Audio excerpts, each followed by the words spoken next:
Ya. Nah, apa aja yang akan kita pelajari? Nah, yang akan kita pelajari yaitu ada Kerajaan Mataram dan ada Kerajaan Banten. Nah, berarti kalian ujiannya sampai Kerajaan Banten ya, teman-teman ya. Oke. Untuk Kerajaan Mataram, lebih Bapak perbanyak di bidang kehidupan politiknya, teman-teman. Di bidang kehidupan politiknya Bapak akan perbanyak. Makanya nanti Bapak minta kerjasamanya kalian untuk memperhatikan benar-benar ya. Karena kalau misalkan kalian memperhatikan secara benar-benar, insya Allah bisa kalian akan mengerjakan ulangannya. Ya, oke. Ini dia. Peta wilayah Kerajaan Mataram, kemudian yang akan kita bahas hari ini adalah sumber sejarahnya, kehidupan politiknya, kehidupan sosialnya, kehidupan ekonomi, serta kemundurannya. Nah, untuk Kerajaan Mataram, lazimnya kerajaan pasti ada sumber sejarah yang membuktikan, yang menginformasikan bahwa kerajaan itu pernah berdiri. Untuk Kerajaan Mataram, sumber sejarahnya antara lain, yang pertama adalah ada sebuah tempat namanya Kembang Lampir. Ya, Kembang Lampir itu adalah tempat di mana Ki Ageng Pemanahan bertapa untuk mendapatkan wahyu mengenai pendirian Kerajaan Mataram. Yang kedua, ada meriam Kerajaan Mataram yang bernama Segarawana dan Syuhbrat. Nah, itu nama meriamnya. Lalu ada Masjid Agung Negara dan ada Masjid Jami Pakuncen, Makam Raja Imogiri, dan Kitab Sastra Gending. Nah, jadi Bapak ulang sekali lagi. Sumber sejarah dari Kerajaan Mataram yang pertama adalah ada petilasan atau tempat Ki Ageng Pamanahan bertapa untuk mendapatkan wahyu kerajaan. Yang kedua ada makam Kerajaan Mataram, meriam Kerajaan Mataram yang disebut dengan Segarawana dan Syuhbrat.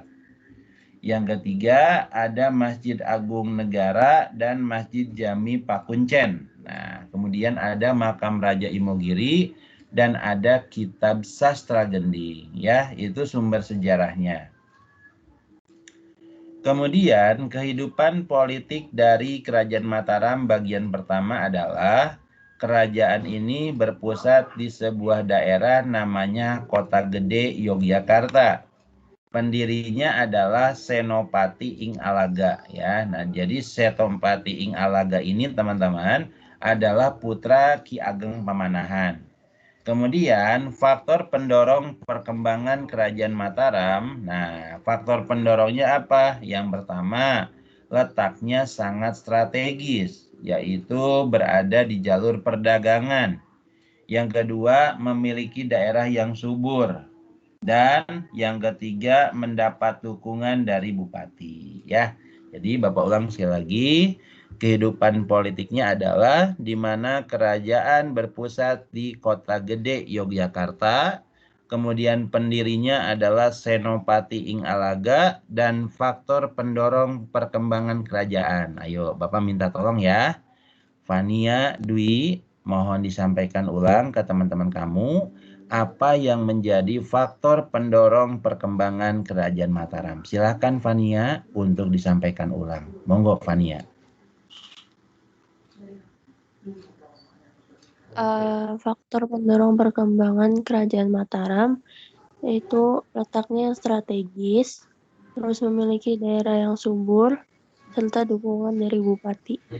Ya, terima kasih Fania sudah bantu Bapak untuk menjelaskan ulang sama teman-teman kamu. Ya, jadi teman-teman ya, faktor pendorong perkembangan Kerajaan Mataram itu nanti akan Bapak munculkan di ujian PH3. Dicatat ya, itu yang pertama. Kemudian yang kedua, ada raja yang memerintah dari Kerajaan Mataram. Bapak sampaikan singkat saja. Nah, yang pertama nih, ada Senopati Ing Alaga. Jadi teman-teman, Kerajaan Mataram ini didirikan oleh Senopati Ing Alaga. Jadi Senopati Ing Alaga ini teman-teman, nama aslinya adalah Sutawijaya. Nama aslinya teman-teman. selama beliau mendirikan Kerajaan Mataram, beliau menjadi peletak dasar perluasan wilayah pada masa itu. Pada masa Senopati Ingalaga, penaklukan dimulai dari Galuh, Ciamis, ya, sampai daerah Madiun, ya teman-teman. Nah, setelah Senopati meninggal, diganti oleh Raden Mas Jolang, teman-teman, ya. Raden Mas Jolang ini adalah ayahanda dari Sultan Agung. Pada masa Raden Mas Jolang, teman-teman, banyak sekali pemberontakan. Jadi, wilayah-wilayah Kerajaan Mataram yang dulu ditaklukkan itu memberontak. Makanya selama beliau memerintah, banyak disibukkan memadamkan pemberontakan. Itu yang kedua. Yang ketiga, ada Sultan Agung, teman-teman. Sultan Agung di sini, kalau boleh Bapak bilang, ini merupakan raja yang membawa Kerajaan Mataram mencapai puncak kejayaannya. Pada masa Sultan Agung, wilayahnya sangat luas, ya, sangat luas sekali. Kemudian Sultan Agung sangat keras terhadap VOC, teman-teman ya. Selalu berantem dengan VOC. Puncaknya, teman-teman, Sultan Agung pernah menyerang VOC di Batavia di tahun 1628, 629. Cuman sangat disayangkan, gagal total, teman-teman. Kenapa? Karena kekurangan logistik. Gini deh, contohnya gini deh. Yang ngebantu banyak, tapi makanan sedikit. Ibaratkan gini, teman-teman ya. Misalkan nih di kelas itu ada 34 siswa ya. Misalkan di kelas IPS ada 34 siswa. Bapak tugaskan untuk bersih-bersih ruangan. Nah, tapi makanan yang disediakan itu cuman sedikit. Nah, otomatis yang lain kan nggak kebagian dong. Nah, itu yang disebut dengan kegagalan dari Kerajaan Mataram menyerang Batavia. Gara-gara logistiknya itu kurang. Nah, kemudian setelah Sultan Agung meninggal, Kerajaan Mataram mengalami kemunduran, yaitu pada masa Sultan Amangkurat I. Pada masa Amangkurat I itu merupakan raja yang lemah, kemudian VOC sudah mulai masuk tuh ke Kerajaan Mataram.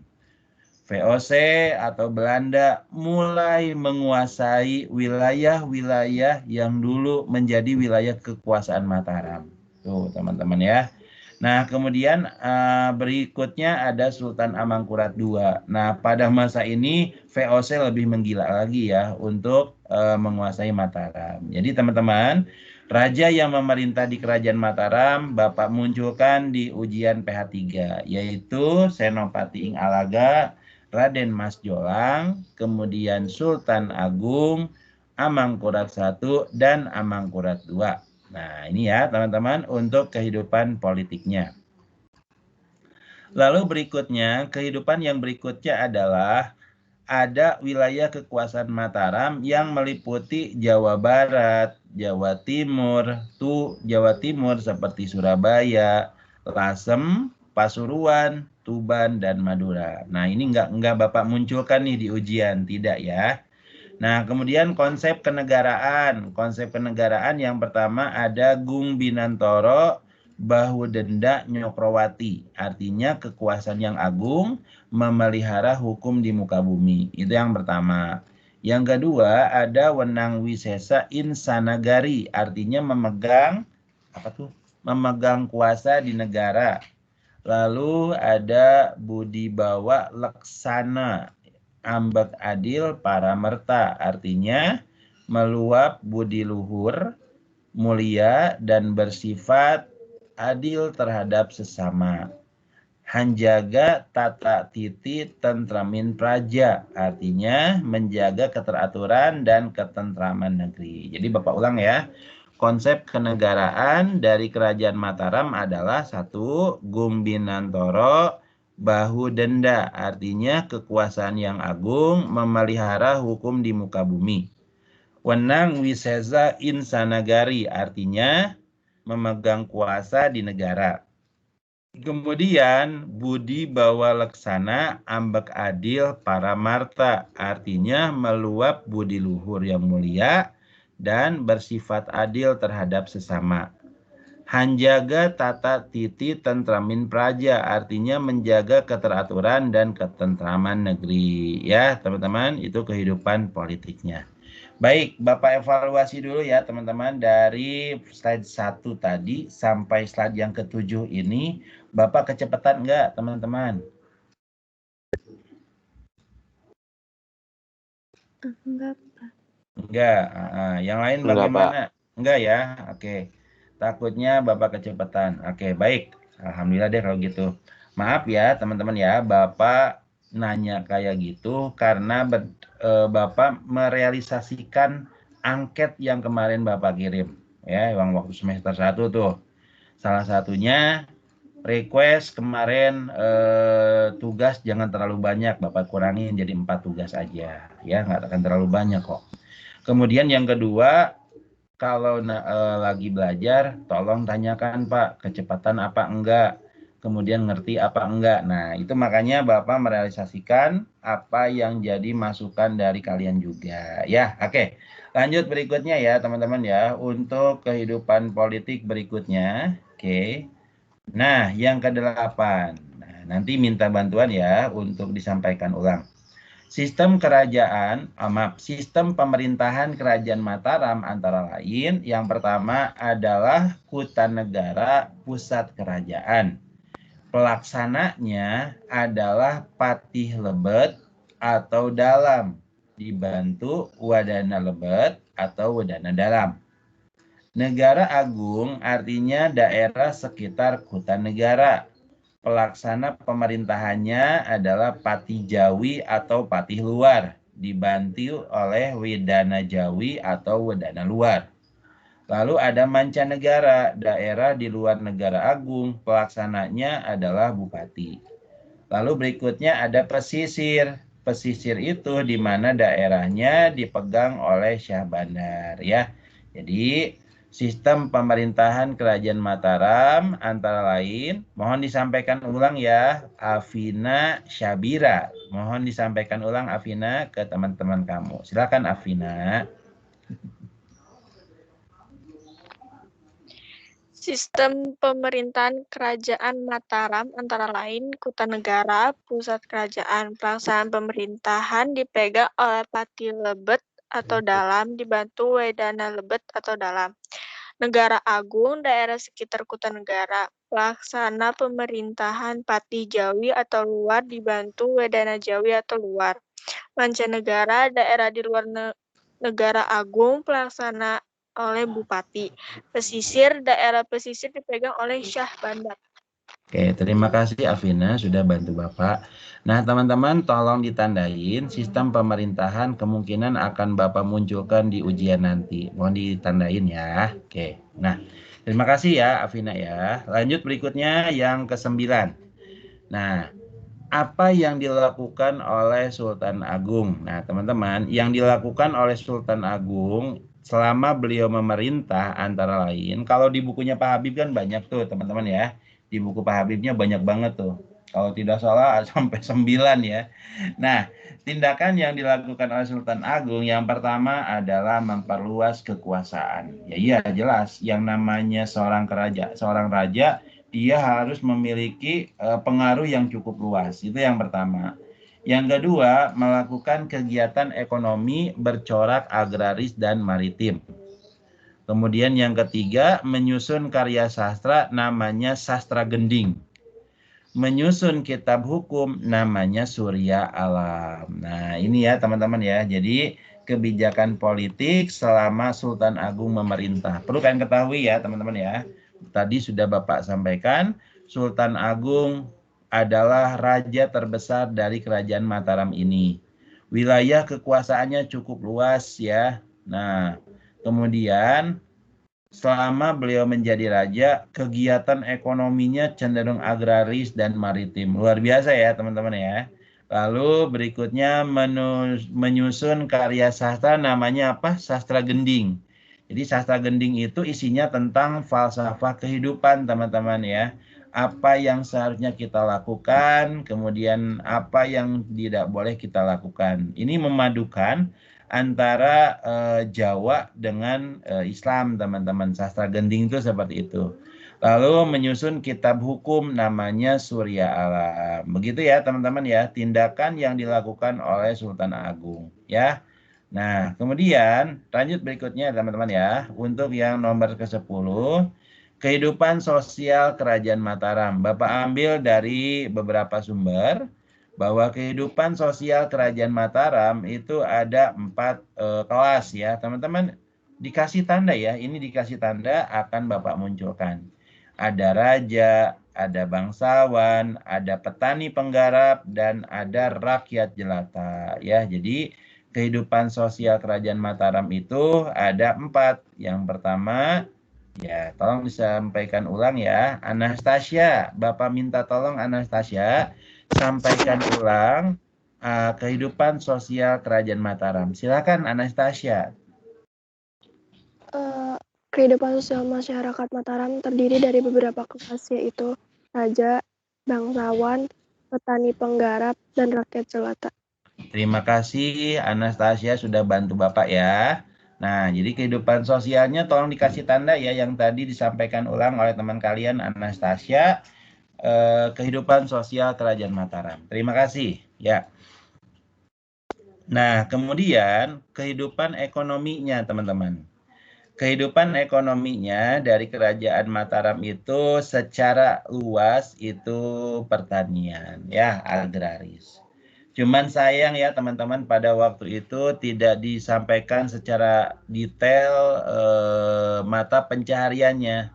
Ya, sementara yang Bapak temukan, sumber yang Bapak temukan, itu mata pencahariannya pertanian. Karena pada waktu itu teman-teman, Mataram merupakan penghasil beras terbesar pada waktu itu. Ya, kalau dulunya Demak, sekarang Mataram, teman-teman. Nah, perlu kalian ketahui juga, kalau kita lihat dari beberapa sumber, Kerajaan Mataram ketika dipimpin oleh Sultan Agung, waduh, Kerajaan Mataram itu benar-benar indah banget tuh itu, teman-teman. Ada taman-taman, ada kemudian sungai ya, kemudian ada alun-alun ya, rakyat hidup istilahnya sejahtera, kemudian aturan disesuaikan dengan aturan hukum Islam ya, teman-teman. Wah, luar biasa deh pokoknya. Mantap dah kalau misalkan Bapak gambarkan, mantap banget tuh. Wah, luar biasa ya, teman-teman ya. Nah, baik, itu ya untuk kehidupan ekonominya, yaitu penghasil beras di bidang pertanian. Nah, ini nih, ini juga akan Bapak munculkan ya teman-teman ya, dikasih tanda. Kemunduran Kerajaan Mataram Islam, tolong dikasih tanda ya.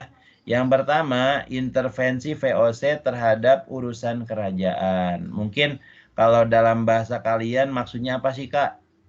Ikut campur ya, ikut campur dalam urusan kerajaan. Itu untuk yang pertama. Jadi sepeninggal Sultan Agung ini terjadinya VOC mulai ikut campur dalam urusan kerajaan.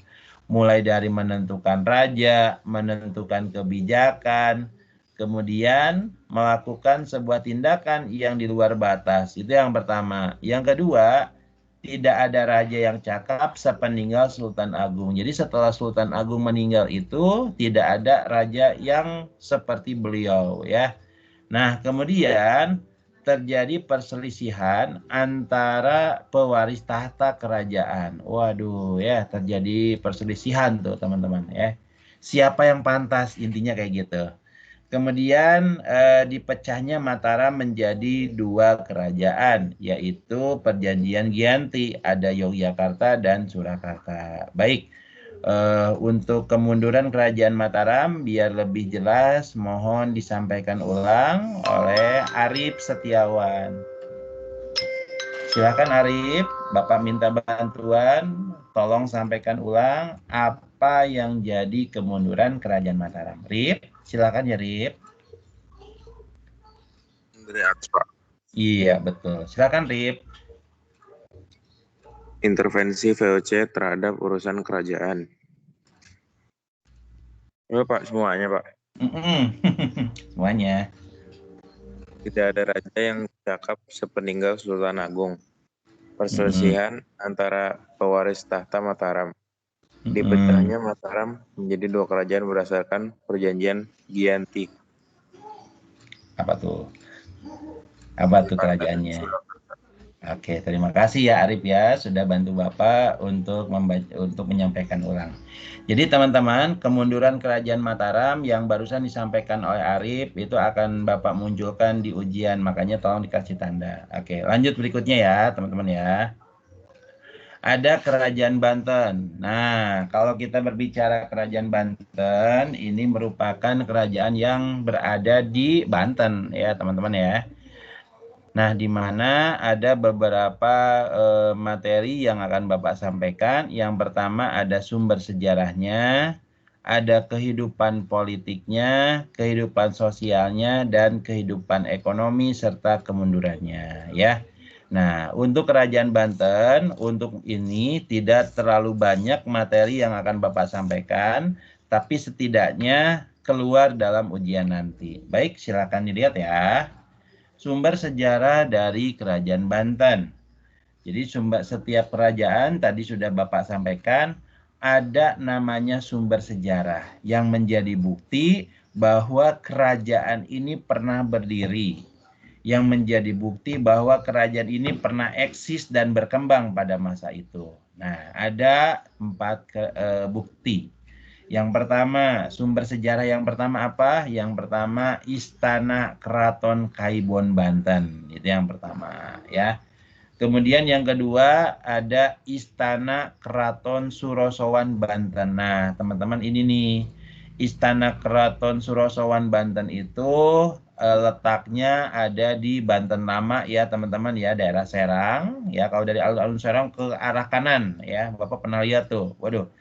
Dekat makam dari Sultan Hasanuddin, Sultan pendiri Banten pertama ya. Nah, cuman sayang teman-teman, Keraton Surosowan ini pernah dihancurkan di tahun 1813. Ya, aduh luar biasa nih. Nah, kemudian Benteng Spelwich ya. Benteng Spelwich ini adalah benteng yang dibuat oleh Belanda ya. Lalu ada Masjid Agung Banten, teman-teman. Nah, Masjid Agung Banten itu merupakan masjid yang dibangun atas perintah Sultan Banten dan ada campuran Eropanya, teman-teman. Kalau misalkan kalian ada yang pernah ke Banten, melihat Masjid Agung Banten, seperti apa? Seperti bangunan Eropa. Ada kayak mercusuarnya, teman-teman ya. Nah, luar biasa itu. Nah, perlu kalian ketahui juga, yang membangun Masjid Agung Banten, selain dari Banten sendiri, ada goresan dari luar, yaitu dari Jan Lucas Cardel. Nah, Jan Lucas Cardel ini merupakan seorang arsitek yang membangun Masjid Agung Banten. Ya, nah baik. Sumber sejarah dari Kerajaan Banten ada 4. Silakan sampaikan ulang. Bianca, tolong disampaikan ulang ya. Sumber sejarah dari Kerajaan Banten. Silakan Bianca. Sumber sejarah dari Kerajaan Istana Keraton Kaibon Banten, Istana Keraton Surosowan Banten, Benteng Spelwich, Masjid Agung Banten. Terima kasih Bianca sudah menyampaikan ulang sama Bapak ya dan teman-teman lainnya sumber sejarah Kerajaan Banten. Tolong dikasih tanda ya, sumber sejarah Kerajaan Banten insya Allah Bapak akan munculkan. Lanjut berikutnya Kerajaan Banten dari segi kehidupan politiknya teman-teman. Ya, kalau kita berbicara kehidupan politiknya, Kerajaan Banten terletak di Banten. Iya, Banten Serang ya teman-teman ya. Nah, kemudian kerajaan ini didirikan oleh Maulana Hasanuddin, putra dari Sunan Gunung Jati, teman-teman. Nah, perlu kalian ketahui dulu, Banten itu namanya Wahanten. Nah, ya dulu itu Banten itu namanya Wahanten. Jadi sebelum Maulana Hasanuddin masuk itu dulu namanya Wahanten ya dulu itu. Kemudian letak kerajaan Banten sangat strategis karena dekat dengan Selat Sunda ya. Merupakan batas antara pemisah ya antara Pulau Jawa dan Pulau Sumatera. Nah, Selat Sunda dulu juga pernah dikuasai oleh raja dari Sriwijaya, teman-teman ya. Nah, Selat Sunda merupakan daerah yang cukup strategis. Ya, oke. Kemudian Banten merupakan saingan berat dari VOC, teman-teman ya. Jadi setiap VOC melakukan perdagangan, Banten selalu menghalang-halangi ya. Itu karena apa? Karena VOC melakukan sebuah sebuah kebijakan ya yang sangat merugikan Banten, yaitu monopoli perdagangan. VOC meminta atau memaksa Banten untuk apa? Untuk berdagang ke VOC saja, nggak boleh berdagang ke pedagang yang lain. Nah, sementara Sultan Banten yang pada waktu itu berkuasa, yaitu Sultan Ageng Tirtayasa, alias tidak mau. Ngapain kamu ngatur-ngatur kerajaan saya? Saya berhak untuk melakukan perdagangan dengan pedagang lain. Akhirnya apa? Untuk membalas sistem monopoli, maka Sultan Ageng Tirtayasa melakukan sebuah politik perdagangan namanya politik liberal.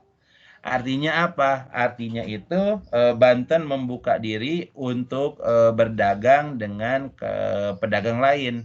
Ada pedagang Italia, ada pedagang Inggris, ada pedagang Cina, Arab, dan lain-lain. Nah, makanya VOC gregetan tuh teman-teman ya. Gregetan tuh. Nah, akhirnya apa? Terjadi perang tuh pada waktu itu. Ya, nah kemudian kerajaan Banten merupakan kerajaan yang pernah meruntuhkan kerajaan Pajajaran.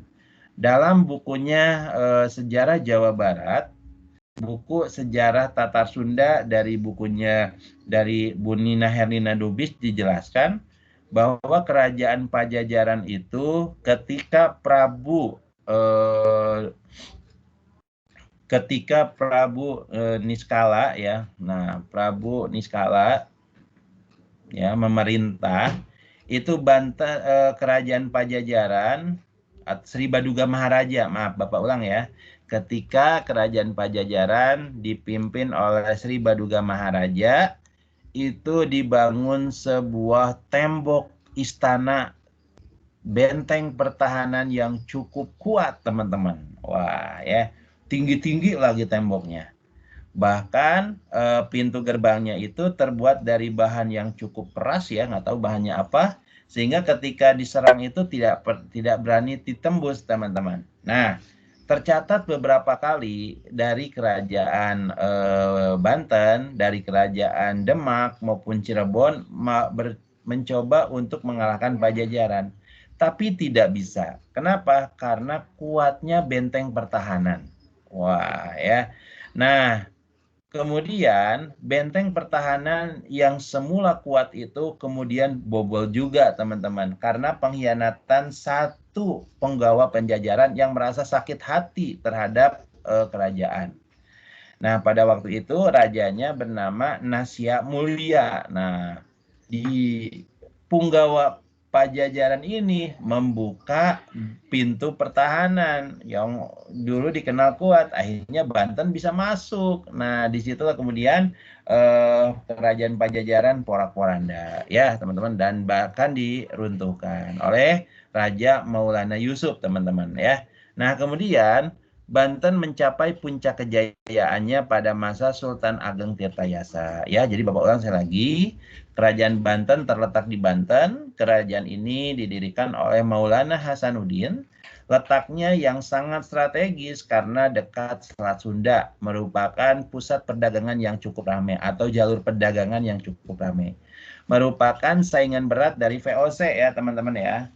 Nah, kemudian kerajaan Pajajaran pernah meruntuhkan, kerajaan Banten pernah meruntuhkan kerajaan Pajajaran. Lalu mencapai puncak kejayaan pada masa Sultan Ageng Tirtayasa. Ya, oke, lanjut berikutnya. Raja yang memerintah yang pertama adalah Sultan Hasanuddin, teman-teman. Sultan Hasanuddin tadi sudah Bapak sampaikan adalah putra dari Sunan Gunung Jati ya, teman-teman ya. Nah, kemudian yang kedua ada Maulana Yusuf. Nah, Maulana Yusuf inilah Sultan Banten yang berhasil menaklukkan kerajaan Pajajaran. Ada berikutnya Abdul Mufakir. Nah, teman-teman, Abdul Mufakir ini adalah raja di mana ketika beliau memerintah, Belanda datang pertama kali ke Indonesia di tahun 1596 di bawah pimpinan Cornelis de Houtman. Nah, lalu Sultan Ageng Tirtayasa, bahwa kerajaan ini mengalami kejayaan pada masa Sultan Ageng Tirtayasa. Nah, kehidupan politik yang raja yang memerintah ini akan Bapak munculkan juga ya. Mohon disampaikan ulang ya teman-teman, raja yang memerintah dari kerajaan Banten, silakan sampaikan ulang. Untuk Davina, silakan sampaikan ulang. Raja yang memerintah dari kerajaan Banten, silakan Davina. Raja yang memerintah kerajaan Banten adalah Sultan Hasanuddin, Maulana Yusuf, Abdul Mufakir, dan Sultan Ageng Tirtayasa. Terima kasih Davina sudah menyampaikan ulang dari raja yang memerintah. Tolong dikasih tanda ya, ini nanti akan muncul di ujian nanti. Lanjut berikutnya ada kehidupan politik dari kerajaan Banten yang berikutnya nih.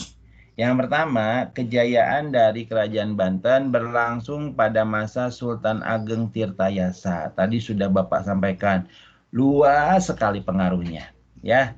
Kemudian menjadi kerajaan yang sangat disegani kawan maupun lawan, sangat merugikan VOC. Jadi kenapa Bapak ketawa? Karena apa? Karena setiap VOC dagang dihancurin kapal-kapalnya. Setiap VOC mau dagang lewat di jalur Sunda dihancurin ya, di Selat Sunda tuh. Nah, itu dia tuh. Makanya sangat merugikan VOC. Karena apa? Kerajaan Banten selalu menghalang-halangi kapal VOC yang lewat. Cuman sayang teman-teman ya, di akhir pemerintahan dari Raja Banten yang bernama Sultan Ageng Tirtayasa itu berakhir tragis. Kenapa? Karena beliau diadu domba dengan anaknya sendiri, yaitu Sultan Haji. Ya teman-teman ya.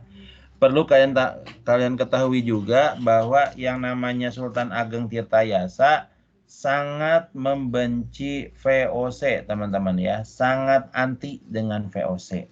Moh ya, dia sudah tahu VOC itu belangnya seperti apa gitu teman-teman ya.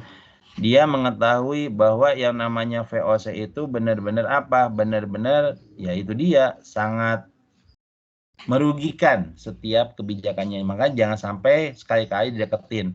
Ternyata teman-teman, ayahnya anti VOC, anaknya dekat dengan VOC. Akhirnya terjadi silang pendapat tuh teman-teman ya. Awalnya Sultan Ageng bilang ke anaknya, anakku bahwa temanmu VOC jangan kau dekati karena akan berdampak buruk bagi kamu. Tidak ayahanda. Justru VOC itu baik. Saya aja ketika berkunjung ke istana dikasih yang namanya minuman yang paling enak. Dikasih makanan yang paling enak. Mereka bersahabat baik saya. Nah, di situ kemudian lalu VOC bikin sebuah gosip bahwa nantinya Sultan Ageng akan mengangkat putra mahkota yang lain menjadi raja penggantinya, bukan Sultan Haji. Ya marah Sultan Haji. Akhirnya apa? Terjadi perang antara ayah dan anak. Sultan Ageng Tirtayasa melawan anaknya atau putranya Sultan Haji.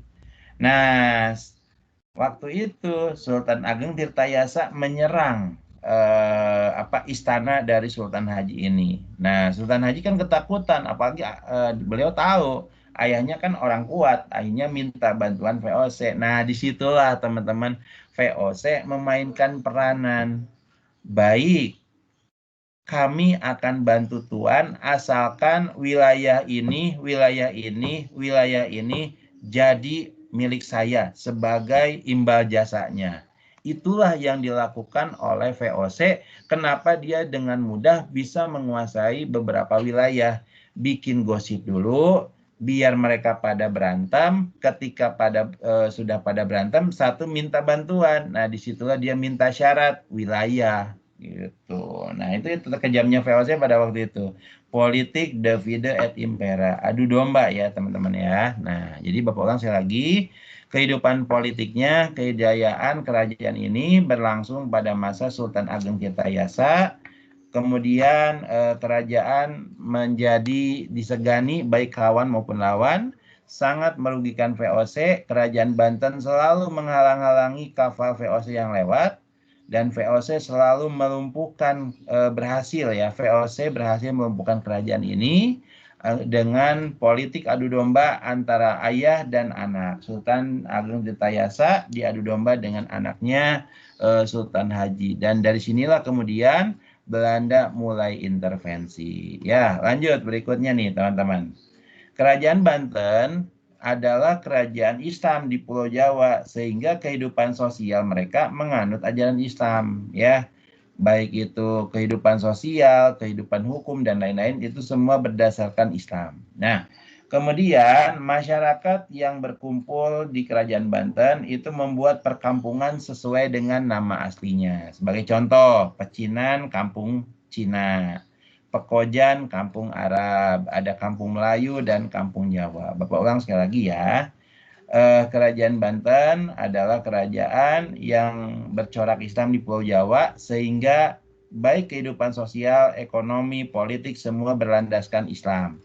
Masyarakat yang berkumpul membuat perkampungan sesuai dengan nama asalnya. Nah, sebagai contoh, nah teman-teman minta bantuan ya, tolong sampaikan ulang contoh dari perkampungan yang berasal dari namanya. Silakan Haura, Rahma, sampaikan ulang contoh dari kampung yang dibuat berdasarkan nama asalnya. Silakan tinggal dibacakan ulang. Haura untuk contohnya. Monggo Haura. Iya. 1. Pecinan, perkampungan orang Cina. 2. Pekojan, perkampungan orang Arab. 3. Kampung Melayu. 4. Kampung Jawa. Ya, kehidupan, terima kasih untuk Haura ya. Jadi sebagai contoh ini kemungkinan ya nanti akan Bapak munculkan juga ya, teman-teman tolong dikasih tanda juga. Kemudian, nah ini nih faktor pendorong juga Bapak masukkan nih faktor pendorongnya ya. Jadi Banten di bawah Sultan Ageng Tirtayasa dapat berkembang menjadi bandar perdagangan dan pusat penyebaran. Nah ini nih Bapak masukkan nih. Faktor yang menyebabkan kerajaan Banten itu maju di bidang ekonomi, 1, letaknya yang strategis dalam lalu lintas perdagangan. Itu yang pertama. 2, jatuhnya kerajaan Malaka ke tangan Portugis. Itu yang kedua. Dan yang ketiga, Banten mempunyai daerah bahan ekspor penting, yaitu lada. Nah, kemudian Banten menjadi bandar perdagangan maju karena banyak dikunjungi oleh pedagang dari Arab, Gujarat, Persia, Turki, dan Cina. Ya, Bapak ulang sekali lagi. Banten di bawah Sultan Agung dapat berkembang dengan pesat ya, menjadi bandar perdagangan dan penyebaran Islam di Jawa Barat. Nah, adapun faktornya adalah, mohon disampaikan ulang, faktor yang menyebabkan kerajaan Banten berkembang pesat. Silakan Larasati Naswa. Mohon disampaikan ulang dari nomor 1 sampai nomor 3 ya, mengenai faktor yang mendorong kerajaan Banten bisa berkembang pesat. Silakan Larasati Naswa.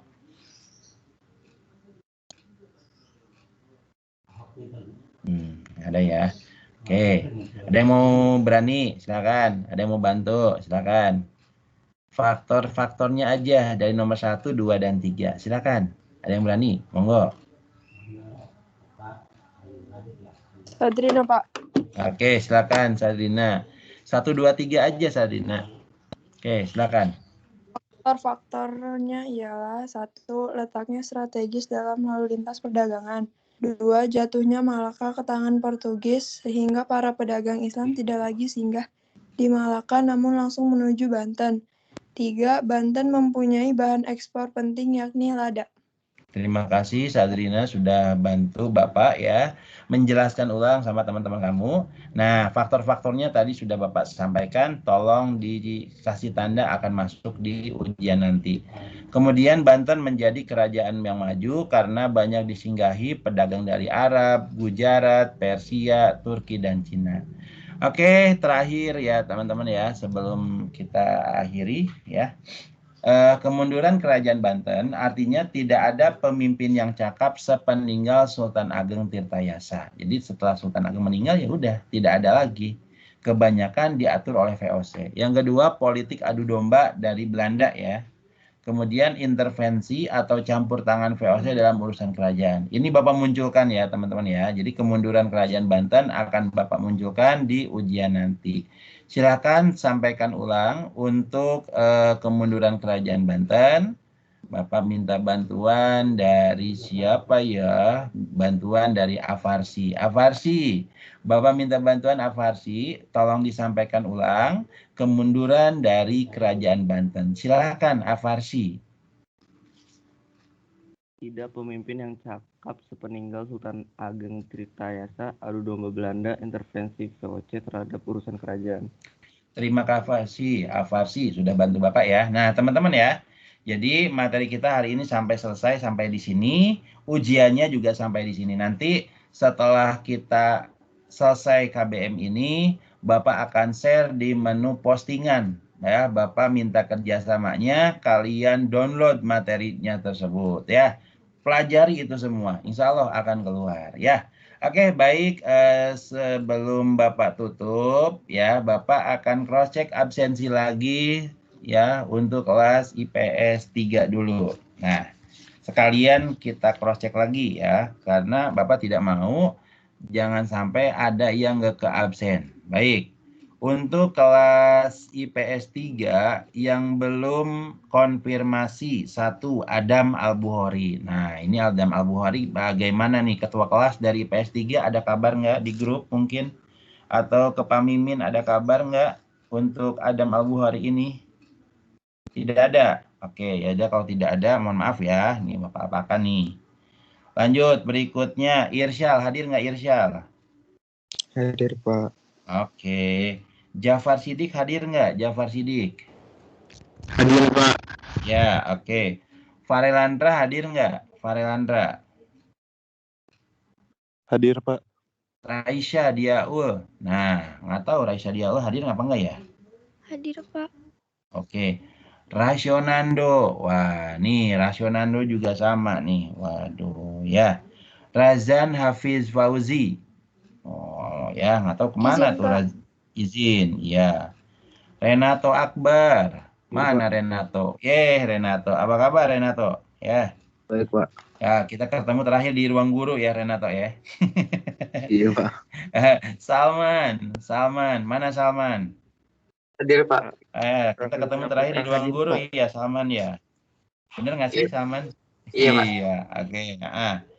Satya, mana Satya? Rafli Saputra.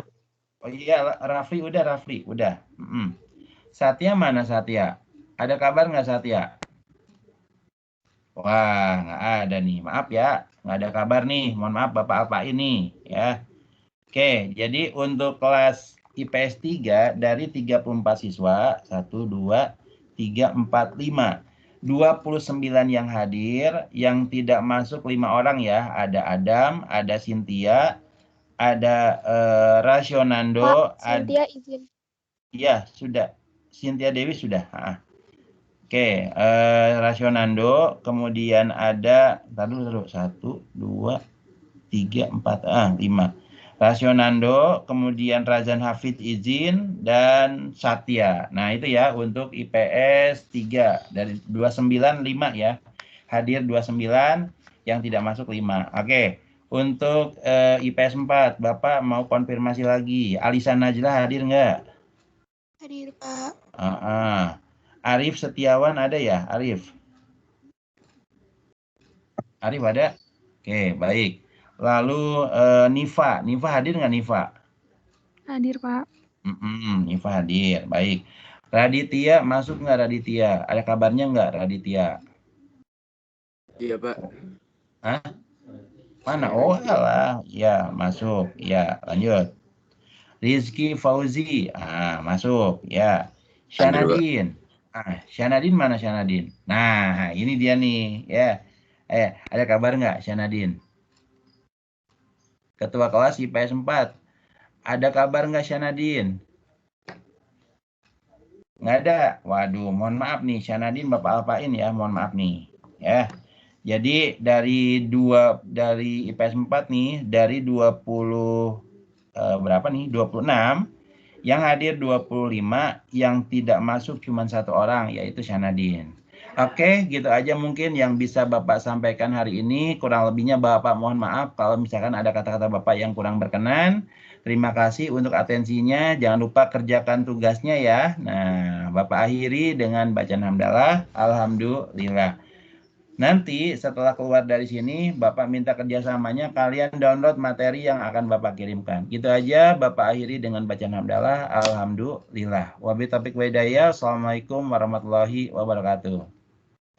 Waalaikumsalam warahmatullahi Ya, sama-sama. Ya, hati. Siap. Oke, maaf Bapak pamit duluan ya semuanya ya. Assalamualaikum.